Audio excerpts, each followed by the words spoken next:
Light ഹൗസിൻ്റെ ഈ പുതിയ എപ്പിസോഡിലേക്ക് ഏവർക്കും സ്വാഗതം. ഏതൊരു പഠനത്തിനും ഒരു ഗുരു വേണം.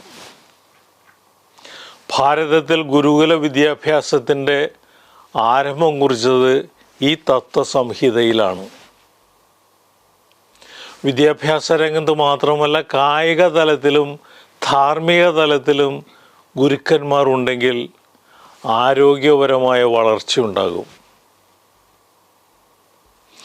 ഗുരു ഉണ്ട് എന്നുള്ളത് മനസ്സിന് ഒരു ശക്തിയാണ്. ഗുരു ഇല്ലെങ്കിൽ അത് മനസ്സിലൊരു പതർച്ചയാണ്.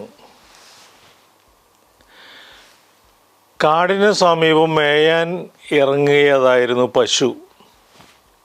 ഒരു സിംഹം തന്നെ പിന്തുടരുന്നുണ്ടെന്ന് അതിന് മനസ്സിലായി. പശു ഓടാൻ തുടങ്ങി. സിംഹം പിറങ്ങിയുണ്ട്. പശു അടുത്തുള്ള ചതുപ്പിലേക്ക് ചാടി. സിംഹവും ചാടി. രണ്ടുപേരും ചെളിയിൽ പുതഞ്ഞു.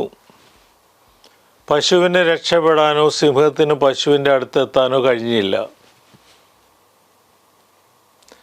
നിന്നെ കൊല്ലും എന്ന് പറഞ്ഞ് സിംഹം ഓരോ തവണ കാലുയർത്തുമ്പോഴും ചെളിയിൽ കൂടുതൽ പുതയുകയാണ്. പശു ചോദിച്ചു, നിനക്ക് യജമാനനുണ്ടോ? സിംഹം പറഞ്ഞു, ഞാനാണ് രാജാവ്, എനിക്ക് യജമാനൻ്റെ ആവശ്യമില്ല. പശു പറഞ്ഞു, എൻ്റെ യജമാനൻ എന്നെ രക്ഷിക്കും.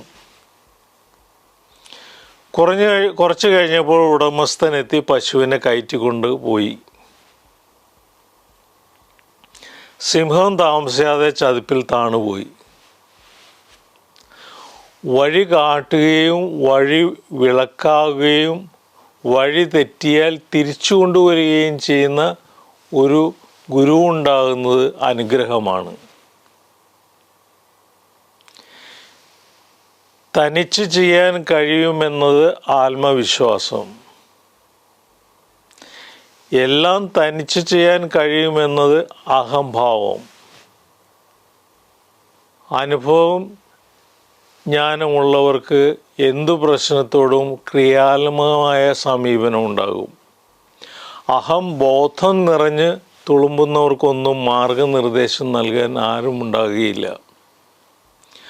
ആരെങ്കിലും നൽകാൻ തുനിഞ്ഞാൽ തന്നെ അത് അംഗീകരിക്കാനും തയ്യാറാകില്ല. ഗുരുവോ സഹായകനോ ഉണ്ട് എന്നതിൻ്റെ അർത്ഥം ബലഹീനനാണ് എന്നല്ല. ഏതു നിമിഷവും സംഭവിക്കാവുന്ന ആപത്തിൽ അവരുടെ സാന്നിധ്യം അധിക ബന്ധം നൽകും, അധിക ബലം നൽകും എന്നാണ്. തീർത്തും നിസ്സഹായനായി തീരുന്ന സമയത്ത് ഒരാൾ കരകയറ്റുമെന്ന വിശ്വാസത്തിൽ നിന്ന് ലഭിക്കുന്ന പ്രതീക്ഷയും ഊർജവും വർണ്ണനാതീതമാണ്. കാത്തിരിക്കാൻ ആരുമില്ലാത്തവരും പ്രതീക്ഷിക്കാൻ ഒന്നുമില്ലാത്തവരും നിലയില്ല കയങ്ങളിലേക്ക് തനിയെ താണുപോകും. വിധേയപ്പെടാനും എളിമപ്പെടാനും മനസ്സുള്ളവർ അനാഥരാവുകയില്ല. അവർക്ക് വേണ്ടി മാത്രമായി ഒരു രക്ഷകൻ ജനിക്കും.